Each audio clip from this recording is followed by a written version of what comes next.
Hey, what's up guys, this is Oakley and we're going to be back in Total War Rome 2 trying out the different Black Seas Culture Pack factions. And so I'm going to be playing as Pergamon, and my opponent is going to be once again Darth Pierce of Epirus, and he's going to be playing as the Odrysian Kingdom. You can see his build right here. So my deployment is going to be such that I have my cavalry positioned on the wings, 2 Citizen Cav, 1 on one wing with a Payas Lancer to join it, and then the same mirrored on the other side, although this is going to be Pergamenese noble cavalry. In the front is where I put my 3 archer units, and I did give 2 of them a little bit of veterancy, and then in the center I have 3 thracian spears to back that up and shower the opponent with spears. 2 picked peltas because they served me well in the last battle, and I feel like they can do well in a skirmishing and also melee fight. And then you have these Galatian swords, pretty cool to once again mix barbarian forces. 4 of those guys, 2 pikemen, and then 2 agema, however you pronounce that, spears in the rear to back up this force. Let's put this on play. And my main objective is going to start pushing forward. I'm now splitting my wings. I figured that my spears can hold the center well enough, and I want to reinforce the sides and then push my pikemen through the center where they can be defended. My opponent is going to be equally moving forward. We could see his build right here. He's been in every game pulling over about, a lot of these ranged units. So mixing in, what is this? I guess 2 bowmen, a peltas, and then 2 skirmisher and slingers. Okay, so he always brings a lot of ranged units. Then Thracian warriors there, and then a couple more there. So 5 of the Thracian warriors and 1 Thracian noble, and then mercenary hoplites lining up the back on this wing. Thracian horsemen who are gonna actually be very, very brutal in this game. He even gave them more veterancy. And then front his general over here, and again hoplite veterans on the side to help reinforce the flanks. He has good positioning of his forces, and these slingers are going to start pushing out to the left to try and engage with my guys. And over on this wing he has put his Thracian cavalry going into skirmish mode as they fleet around the sides of the map. So this is something you've seen consistently used from my opponent, where he has a skirmishing wing and then a heavy cavalry wing on the other side. Very heavy skirmishing potential in the front, and so I'm going to have to counter that, obviously. And I have a more even splitting up of my wings, and the way I'm going to counter this is by putting some of my own thracian spears on that flank, and then get ready for beating him back in the center with basically all of my archers ready for the engagement. I have some of my Galatian swords positioned here to ward off his Thracian cav. I'm just ready to take this engagement. I'm going to send forth my archers and start to get this engagement underway. However, he's going to be backing that up with a huge charge from his infantry in the rear. We can see his peltas getting up front a little bit too eagerly, so I'm already going to get some early volleys against them, and here they go. They're going to return fire against my guys. It's going to do... Oh. Wow, that guy is still alive. But anyways, it's not going to do as much damage as I think he would have liked. However, the second volley as it comes in is going to start picking apart more of my men. I'm getting decent amounts of shots on them, but in the engagement he's going to have more armor than me. And now you can see him pouring forward with all of his guys. What I decided to do is push forward my thracian spears here on intercept duty to get their own javelins to halt that assault, and then I'm going to charge forward with my citizen cav, and I wanted to break up the brutal charge of these Thracian warriors, really beat that back. And then my opponent's going to be pushing in here. He's going to go after some of my units here who are exposed, and my spear thracian units are going to be exchanging with the opponent. But here comes the Thracian warrior charge. He did brace at the last moment against my guys, and as you guys said, I should be leaving my citizen cav in the fight for a while, so I left them here hoping to get more kills, and it looks like it's working. Over on this side, he's getting around the rear of my guys. I am going to go about and I think turn my Agema spears around, and I can hopefully get some initial shots against his cavalry. Over on this flank, he is going to be doing a full-on charge right into the center of my infantry. He's crashing into my spears in the front. I can hold that up. I just have to be able to hold back this force, so I'm going to countercharge with my citizen cav. Not the best against these Thracian royal cavalry. These guys are going to do crazy amounts of damage to me, but I can absorb the charge of 3 cavalry with just a couple of my forces, position another one here to do rear charge, then send in some of my own Galatians right there, and then I'm going to have to intercept more of these Thracian warriors. Over in the back here, I've turned my guys around, and we're going to start getting some early volleys, so let's put this on slow motion, and we can watch what's happening. My opponent has scooted around the rear. I'm taking charge of that, destroying his cavalry with my spears. Same over here, and I fixed him in the front with a couple of my units. Over here he's charging my spears, the rest of his force is waiting, and over here we have a big cavalry mess, and that's where I'm going to be trying to win in that engagement. I think I'm going to win the rear. My opponent is not going to be able to do too much to me. However, he is decimating my early ranks. And over here, these citizen cav are doing a pretty solid exchange against these Thracian warriors. I've killed 30 of his. He's only killed about, 33 of mine, so that should be okay. And I'm going to back that up with peltas to clean up that force. I have more guys to combat his Thracian nobles, but I am collapsing a little bit in the center. He's pushed through, he's broken my spears, and now I have to retreat with all my picked hoplites. Thankfully, I was able to decimate his cav so they can no longer wreak havoc on my guys. Over here, I'm continuing to just commit my guys to this fight, but I'm going to have a problem where in my Pergamese noble cavalry, we can look at their stats. They're not going to be super good for some reason. I figured they would be, but he's actually going to end up killing my general in the not too distant future, and so this engagement that I thought would be going well is going to start to slowly turn against me, mostly because he has now Thracian warriors in the mix and a lot of the supporting units in the back. His cavalry is definitely very, very beefy and tanky, and now he's going to just send in more guys, so I'm committing not enough troops to win this fight. Over here, I'm getting caught up on successive ranks, and these Thracian warriors are just going to be making mincemeat of my hoplite units. They can cut through my guys relatively easily.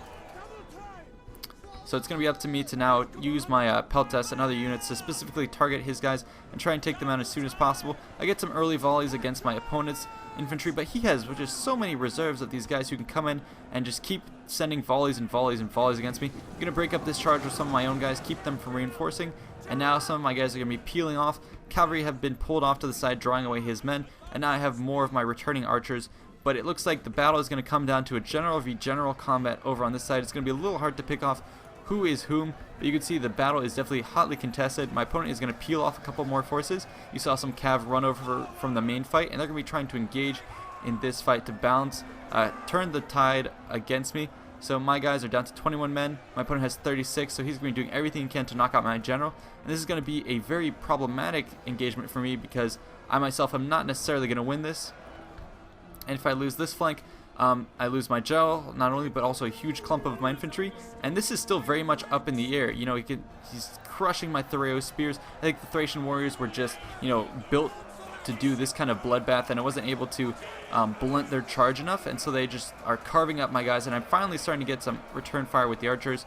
You see some of those darts coming in from the distance, point blank range, but it's not going to be enough. I have nowhere really left to fall back to with these forces, and just some of my guys here are trying to take out his veteran hoplites, but with my cheap-ish Galatian troops against these mercenary veteran hoplites, it's going to be taking me forever to knock those guys out. So it looks like this engagement is going to end up being mostly stalemated, and at the same time I've lost my general. This force over here of mine is going to be getting destroyed, and now you have all these returning horsemen who are in the rear. Let's watch some of these guys actually. I wonder if I can follow them. Oh, nope. We're going to have to watch from a distance, I guess. Yep. Oh, whoa, whoa, whoa. There we go. Yep, here comes the cavalry coming in for the charge. So losing that cavalry engagement was very, very detrimental. Obviously, that's something that will always happen in a game, and someone is usually going to win the cavalry engagement. But in this game, in this particular instance, it went to my opponent. And it went to my opponent in a way that I could have maybe drawn a stalemate in certain parts of the battlefield, but now he's going to be evening up those odds much to his favor.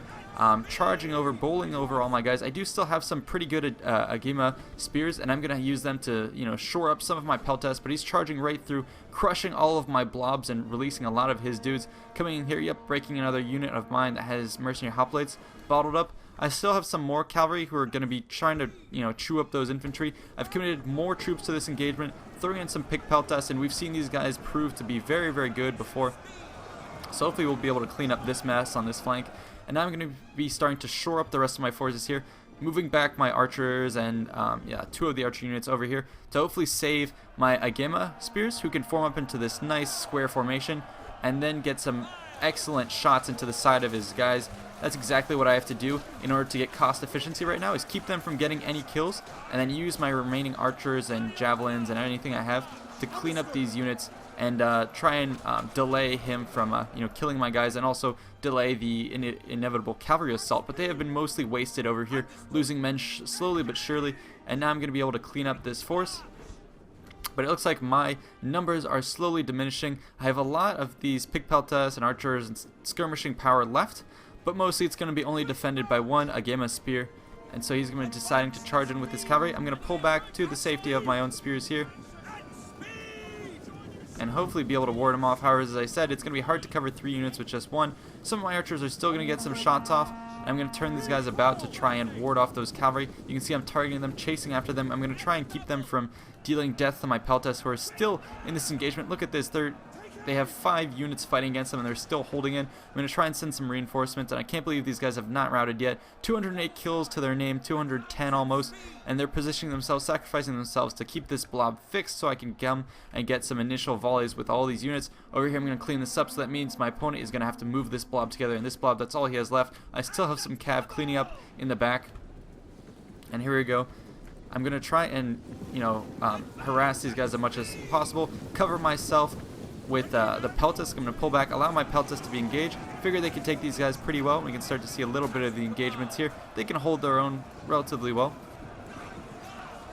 And they're going to hold up a bunch of these warriors who are, effective warriors, but they're tired at this point, and it's going to allow my Agemas to cover the rest of my units back here. I'm going to pull back this force to cover the rear, and I'm just trying to keep my guys as covered as possible. I'm going to throw in my archers at this point because they're out of ammo, and they're just going to try and tire out my opponent while I let the rest of my archers, nope, they're out of ammo too, so I'm trying to use this to bait in my opponent's cavalry. He's not going to quite fall for it. But yeah, I'm basically trying to sacrifice everything here, and it kind of worked. You can see how I'm now going to be knocking out my opponent's peltas, breaking 2 of them just by throwing in archer units. Using archers effectively like this will allow you to break certain units at a particular point in time in a battle like this. Just getting rid of a couple, even if they are cheap fodder units, kind of like peltas or enemy archers, it's worth throwing some archers into the fight. He's going to try and engage with his cav. I have enough spears, however, to counteract this. And I was really hoping to be able to knock out his general at some point in this battle, help that turn the tide against me, and you can see his general scooting out of there. He's not willing to risk that engagement, and I'm falling back over here. I'm scared of his peltas. My guys, however, are still pretty well rested, whereas my opponent has all of his guys are pretty tired, and that's what's allowing me to get a lot of the benefits over here. My pick peltas are getting so many kills, 193 on this unit almost, and they're going to be racking up more kills, even against veteran hoplites. Scooting these guys around, allowing my archers to delay the engagement here and bring these guys over here, because I know the point I have to break is this force here and break this force here.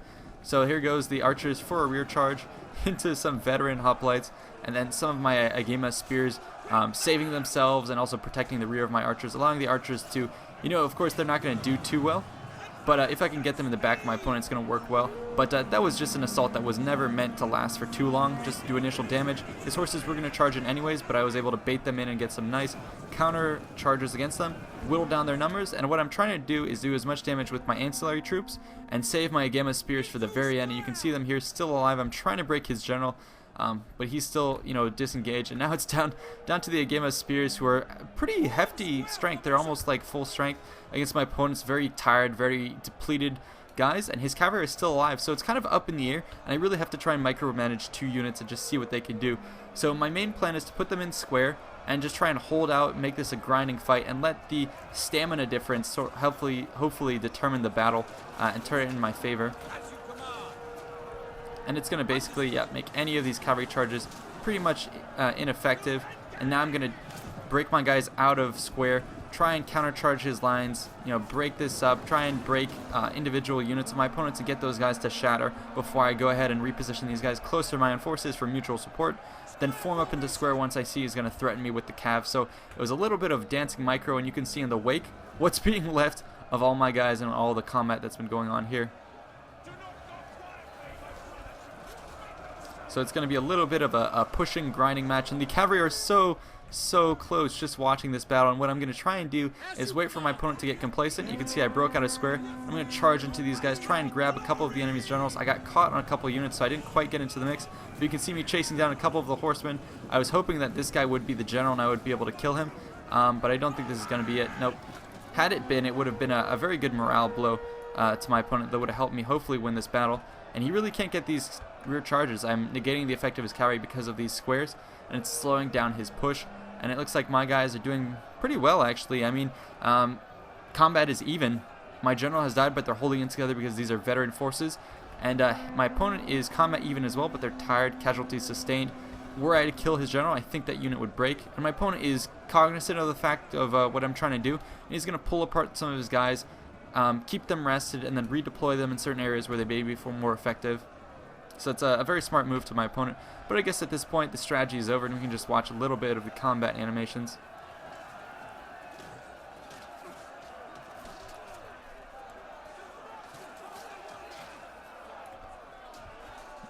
we're getting a little bit of a staring match over here where my opponent wanted to wait, rest his guys up, and then finally engage them piecemeal. General watching from a distance, and he's going to be circling like a shark around some prey or a wolf around some prey, and I'm very scared of these guys. I really wish my opponent had moved them over here because I could have countercharged them, and now you can see he's popping some abilities. Second wind, so that's when I was starting to despair, because once these guys get fresh again, then the stats discrepancy is going to be more favoring my opponent. If these guys were exhausted, I'm pretty sure I could take that fight, but now it's going to be sort of in my opponent's favor, especially with this general running around with the morale abilities that he has, and second wind and battle rhythm in particular that he put on these forces. It's going to boost their stats. Let's watch a little bit of this again.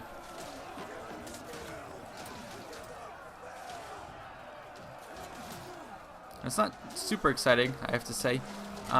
It's just funny to watch. I've never had a battle boil down to just 2 hoplite battles back and forth, but I guess it is a nice little different pace, and it is down to the wire. And it'd be funny if the battle actually came down to 2 units fighting each other, and you can watch just, you know, your heroes would be left over. See how that worked. There's an interesting feature I always thought would be kind of cool, is if before battle, you know how you have the in Rome 2 you have the agent, who is like the warrior agent, the champion. If you could actually have him embed in the army, and he would fight other champions before the battle and have some sort of you know, cinematic thing going on like this, that would be pretty sweet before both of the armies, especially in Total War Attila. That's something I could see them doing, because it was something that was noted during the period.